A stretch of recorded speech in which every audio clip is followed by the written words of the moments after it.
Dans cette vidéo, qui fait suite à la vidéo sur l'initiation de la transformation de Laplace, nous allons apprendre à résoudre une équation différentielle linéaire à coefficient constant du second ordre, puis un problème du GE2I en faisant intervenir la fonction de transfert. Donc vous verrez que dans ces deux exercices, la décomposition en somme d'éléments simples est indispensable pour mener à bien la résolution. Maintenant, commençons par les EDLCC du second ordre avec Laplace.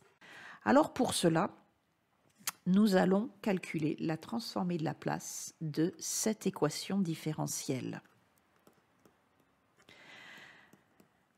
On sait que la transformée de Laplace d'une somme, c'est la somme des transformées de Laplace. On sait aussi que l'on peut sortir les coefficients de la transformée de Laplace. Donc je vais avoir transformée de Laplace de y seconde plus 3 fois la transformée de Laplace de y prime plus 2 fois la transformée de Laplace de y qui est égale à 2 fois la transformée de Laplace de u de t. Alors maintenant, la transformée de Laplace de petit y. Donc au départ, si vous voulez, j'ai une équation différentielle linéaire à coefficient constant d'inconnu petit y. D'accord? La fonction qui a t associe petit y de t. Alors, en calculant la transformée de Laplace, cet inconnu petit y va devenir grand Y. D'accord? Donc on va noter grand Y, la transformée de Laplace de petit y de t. Donc c'est une fonction qui dépend de la variable s. D'accord? Voilà, donc ici, on va le noter plus proprement. On note grand Y de S, la transformée de Laplace de petit y de t. Voilà, d'accord? Donc là, je vais obtenir de ce fait 2 fois grand Y de S. Alors, pour la dérivée, j'applique la formule du tableau ici. Transformée de Laplace de la dérivée, c'est S fois grand F de S moins petit f de 0. Donc moi, je vais avoir S fois grand Y de S moins petit y de 0. C'est-à-dire 3 fois, n'oubliez pas que vous avez le coefficient 3 devant, donc 3 fois S fois grand Y de S moins petit y de 0. Et pour la transformée de Laplace de y seconde, eh bien, ça donne S carré grand Y de S moins petit y de 0 moins y' de 0. Ici, j'ai les conditions initiales qui sont données dans l'énoncé. Donc, je vais pouvoir remplacer par la suite y de 0 et y' de 0 par leur valeur. 2 fois la transformée de Laplace de u de t, donc 2 fois 1 sur s. Et voilà. Je simplifie le tout. Ça me donne donc s carré grand Y de S, moins S fois 1, moins 1, donc plus 1, plus 3 fois S grand Y de S, moins 1, plus 2 fois grand Y de S est égal à 2 sur S. Donc vous voyez qu'au départ, j'avais une équation différentielle linéaire à coefficient constant d'inconnu la fonction petit y de t. D'accord? J'obtiens ici une équation algébrique, c'est-à-dire il n'y a que des additions et des multiplications, c'est ça les opérations algébriques, d'accord? D'inconnu grand Y, qui est la fonction à la variable S. Donc maintenant, je vais réorganiser les termes. Ce que je cherche, moi, c'est grand Y de S, donc il faut que je l'isole, d'accord? Donc, je vais ici, si vous voulez, on va commencer par tout développer. Et après, j'isolerai mon grand Y. Je vous laisse mettre sur pause, puis sur play, pour avoir grand Y de S égale. Alors ici, je continue à simplifier. J'obtiens donc SY de S, S carré Y de S, plus 3SY de S, plus 2y de s. Alors ensuite, j'ai du moins s, plus 1 moins 3, égale 2 sur S. Alors, pour isoler le grand Y, je vais faire passer, c'est-à-dire additionner moins S moins 2 de l'autre côté. Donc, j'obtiens S carré grand Y de S plus 3S grand Y de S. Ensuite, j'ai du plus 2 grand Y de S est égal à S plus 2 sur S. À gauche, je factorise par grand Y de S. J'obtiens donc S carré plus 3S plus 2 fois grand Y de S. À droite, allez, je vais réduire au même dénominateur, ça me donne S carré plus 2S plus 2, le tout sur S. Et maintenant, pour obtenir grand Y de S, je n'ai plus qu'à diviser tout par le polynôme S carré plus 3S plus 2 qui va se multiplier au dénominateur par S.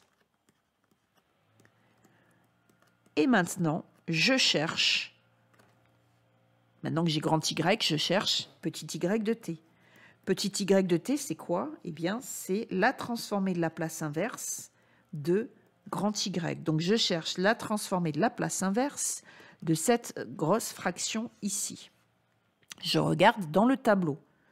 Dans le tableau, si je regarde bien, eh bien, je n'ai que des fractions simples.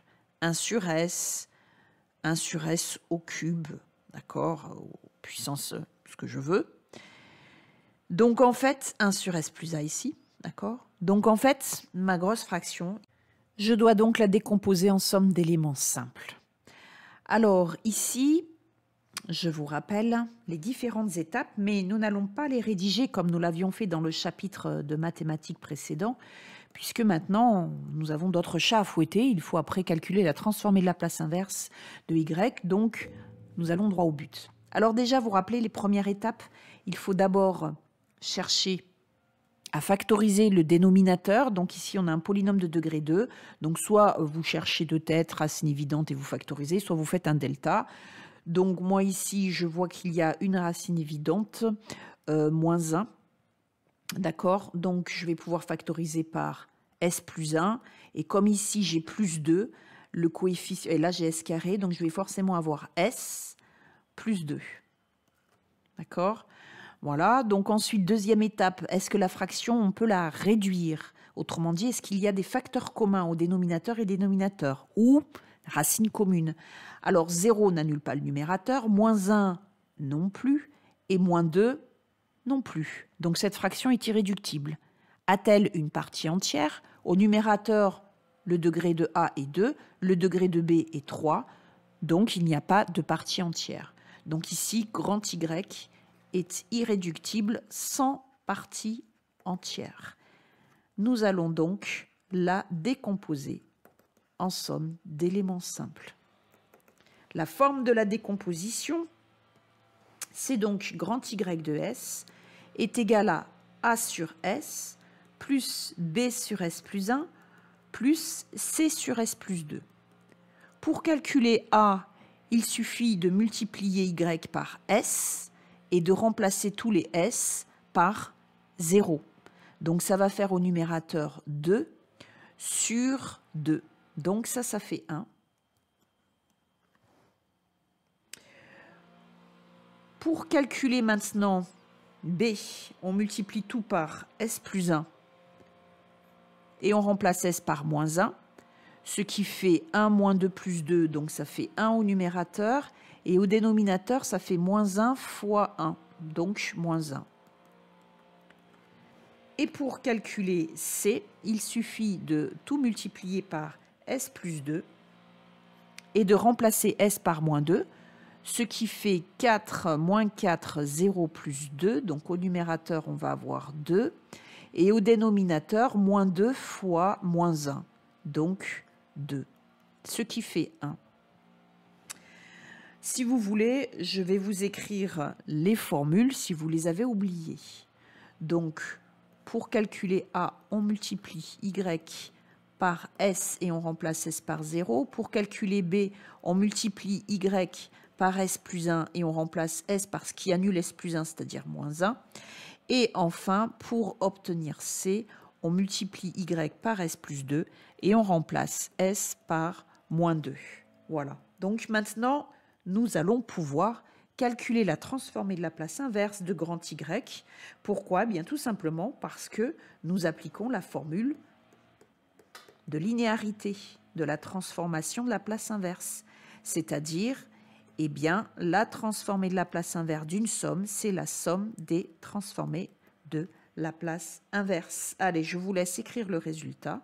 Et on obtient donc petit y de t égale transformée de la place inverse de 1 sur s, moins transformée de la place inverse de 1 sur s plus 1, plus transformée de la place inverse de 1 sur s plus 2. On regarde le tableau de la transformation de la place et nous obtenons 1 fois u de t, ou 1 si vous voulez, moins exponentielle moins t fois u de t, ou si vous préférez exponentielle moins t, plus exponentielle moins 2t fois u de t, ou alors exponentielle moins 2t. Voilà, donc ça, c'est la solution de l'équation différentielle qui est donnée au départ dans l'introduction. Donc vous voyez que, en fait, si vous remplacez y prime et y seconde par respectivement la dérivée de cette fonction et la dérivée seconde de cette fonction, vous allez obtenir, en remplaçant dans l'équation différentielle, eh bien, 2. D'accord? Alors, cette équation différentielle, nous aurons le plaisir de la résoudre autrement dans ce semestre 2 en mathématiques. Alors, maintenant, deuxième problème à résoudre avec la transformation de Laplace. Il s'agit d'un problème du GE2I avec fonction de transfert. En fait, tout circuit se caractérise par une équation différentielle qui relie le signal d'entrée au signal de sortie. Donc ici, dans ce schéma cette boîte est représentée, représente un circuit électrique. Alors en physique, il y a dans d'autres domaines, on peut obtenir exactement le même schéma. Alors pour résoudre ici ce problème, eh bien, nous allons appliquer la transformée de Laplace. Le signal d'entrée petite de t va donc se noter grand E de P ou grand E de S, suivant le nom de la variable que l'on utilise, et le signal de sortie, grand S de petit s ou grand S de P. Alors moi, c'est vrai, dans ce problème, je vais plutôt utiliser la variable P. Donc autrement dit, ça veut dire que toutes les formules que vous avez ici dans votre tableau, alors il se trouve où? Voilà. Eh bien, vous allez obtenir, au lieu d'avoir 1 sur S, vous allez obtenir 1 sur P, transformé de la place de U de T, factoriel n sur P puissance n plus 1, P sur P carré plus oméga carré, oméga sur P carré plus oméga carré, 1 sur P plus A, P fois grand F de P moins F de 0, etc. Vous devez être capable de vous adapter aux différentes écritures. Autre écriture d'ailleurs, de la transformée de Laplace, je ne vous en ai pas encore parlé. On peut aussi l'écrire avec un L majuscule de cette façon-là. D'accord?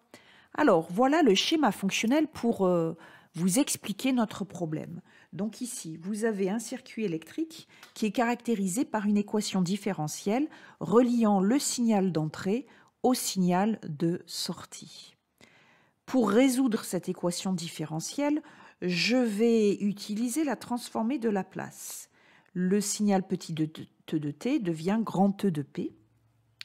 Et le signal petit s de t, qui est mon inconnu, devient l'inconnu grand S de P.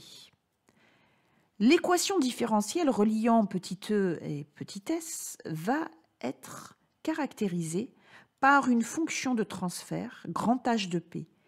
Et en fait, quand je multiplie grand E de P par grand H de P, j'obtiens grand S de P. La fonction de transfert, autrement dit, c'est le quotient grand S sur grand E. Et donc, vous comprenez bien que quand je cherche grand S de P, eh bien, il suffit de multiplier grand E de P par grand H de P. Et cette fonction de transfert que j'obtiens en appliquant la transformée de Laplace sur l'équation différentielle, eh bien, cette fonction de transfert, elle reste la même, quel que soit le signal d'entrée. Donc, une fois que je l'ai déterminé au tout début du problème, je la garde jusqu'à la fin et il va me suffire, pour chaque question, de calculer la transformée de Laplace de petit e de t, de multiplier grand E de p par la fonction de transfert. J'obtiens alors grand S de p et je lui applique la transformation de Laplace inverse pour obtenir petit s de t, mon signal de sortie. Voilà, donc dans l'ordre, je commence par chercher la transformée de Laplace d'une signal d'entrée, je le multiplie par la fonction de transfert, j'obtiens le signal de sortie, mais dans, si vous voulez, l'espace de la transformation de Laplace, et ensuite, j'obtiens le signal de sortie de la variable temps en appliquant TL-1. Alors, nous allons travailler ça sur un exemple, ce sera beaucoup plus parlant. C'est parti. Voilà l'exemple d'un circuit du premier ordre. Il s'agit d'un filtre passe-eau. Soit un circuit dans lequel la sortie et l'entrée vérifient l'équation différentielle suivante. S' de t plus 3s de t égale à 2 fois E' de t plus E de t. Nous avons ici les conditions initiales. On note grand S de p, la transformée de Laplace de petit s de t, et grand E de p, la transformée de Laplace de petit e de t. Première question, calculer la fonction transfert de ce circuit. Donc, pour l'obtenir, nous allons appliquer la transformée de Laplace à l'équation différentielle. Deuxième question, nous allons chercher la réponse impulsionnelle. La réponse, c'est le signal de sortie, lorsque l'entrée est une impulsion de Dirac. Troisième question, la réponse indicielle. Il s'agit du signal de sortie, petit s de t, lorsque E de t est un échelon unité, ou une fonction de Heaviside, comme vous préférez. Et ensuite, la réponse harmonique, c'est lorsque le signal d'entrée est une sinusoïde, etc. Alors nous, dans cette vidéo, nous allons nous arrêter à la question 3. Et la question suivante fera l'objet d'une autre vidéo, puisqu'il me faut d'abord vous expliquer en mathématiques la décomposition en somme d'éléments simples dans l'ensemble des complexes. Donc ici, c'est parti. Nous cherchons d'abord la fonction de transfert du circuit. Donc voilà votre circuit qui est caractérisé par une équation différentielle.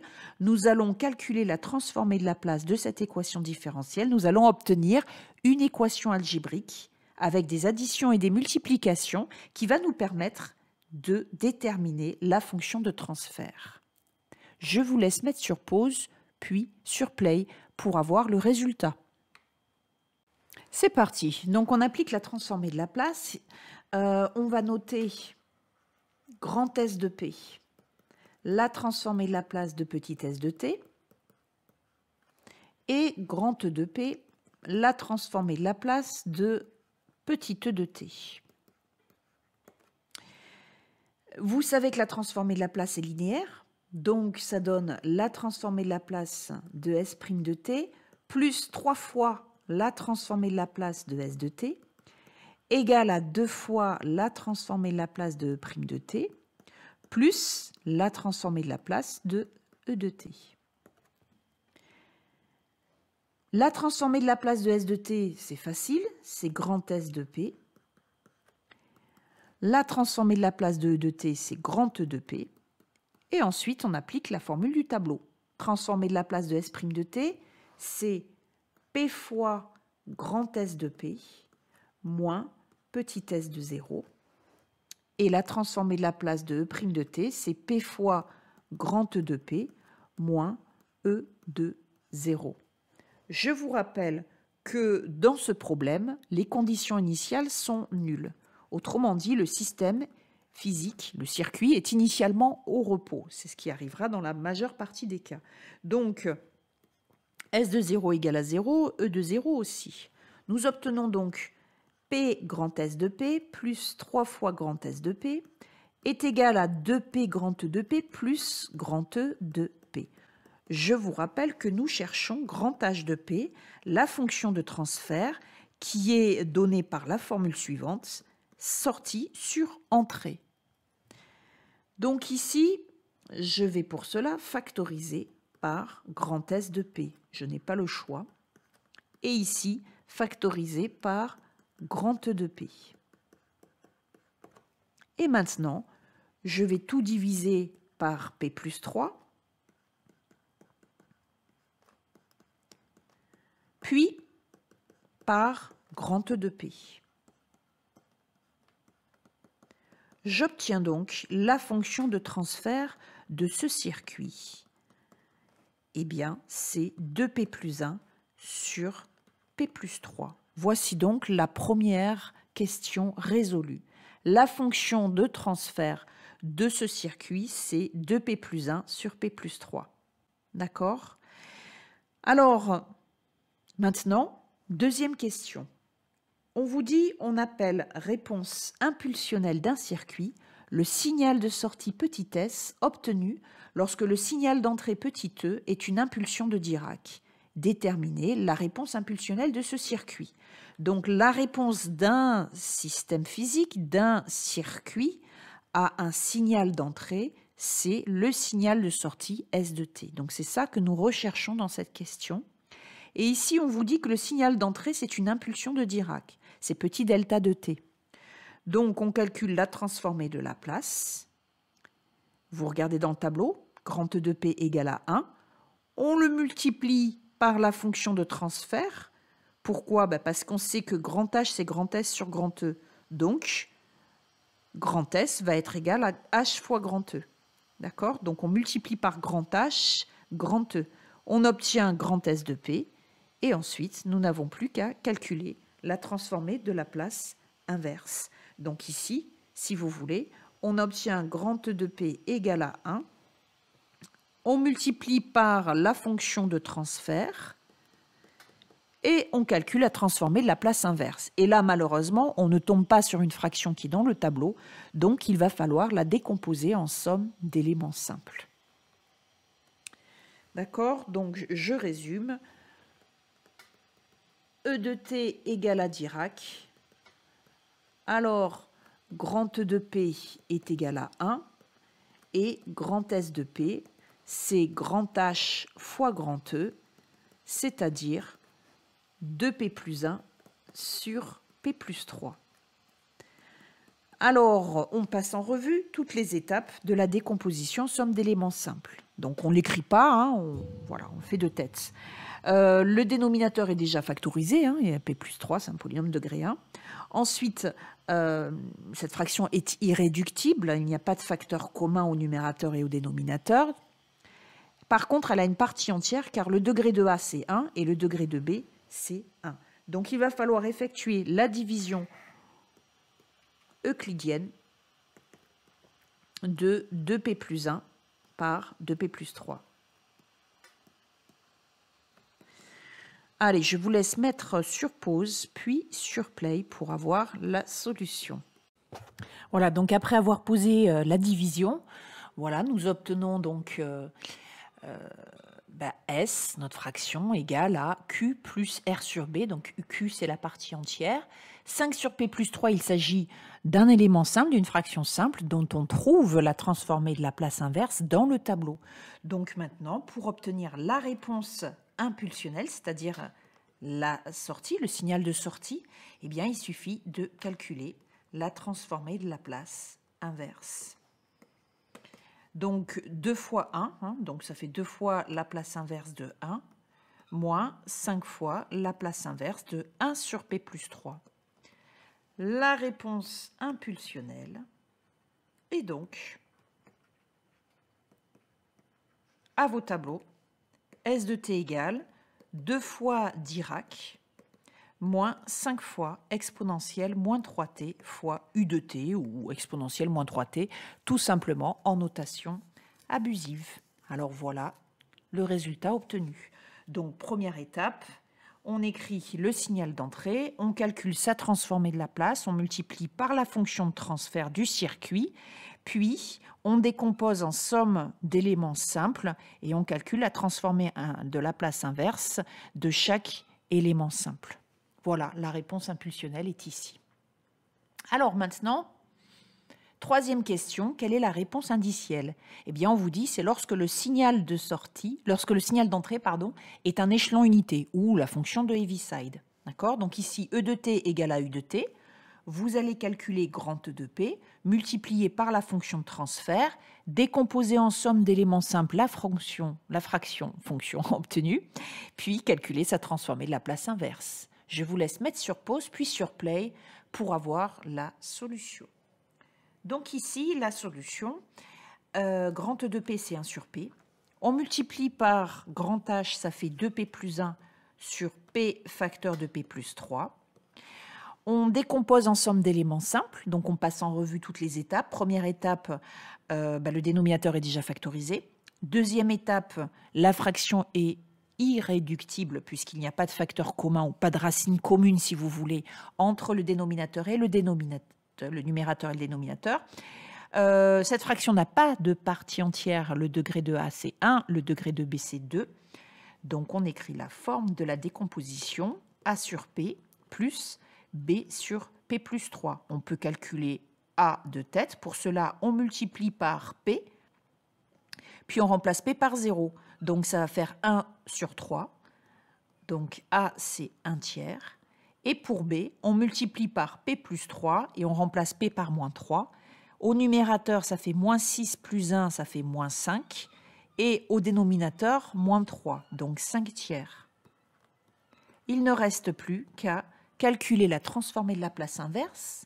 Comme elle est linéaire, cette transformée de Laplace inverse, eh bien, nous allons pouvoir calculer 1 tiers fois Laplace inverse de 1 sur P, c'est-à-dire 1 tiers fois U de t, plus 5 tiers fois exponentielle moins 3t U de t. D'accord? Donc, si vous voulez, je vais vous rédiger ce raisonnement sur la diapositive suivante. Donc, E de t égale U de t. Donc, grand E de P égale 1 sur P. Alors, la sortie, la transformée de la sortie, c'est grand E fois grand H, c'est-à-dire 2P plus 1 sur P plus 3 fois P au dénominateur. Cette fraction est irréductible sans partie entière. On la décompose donc en somme d'éléments simples.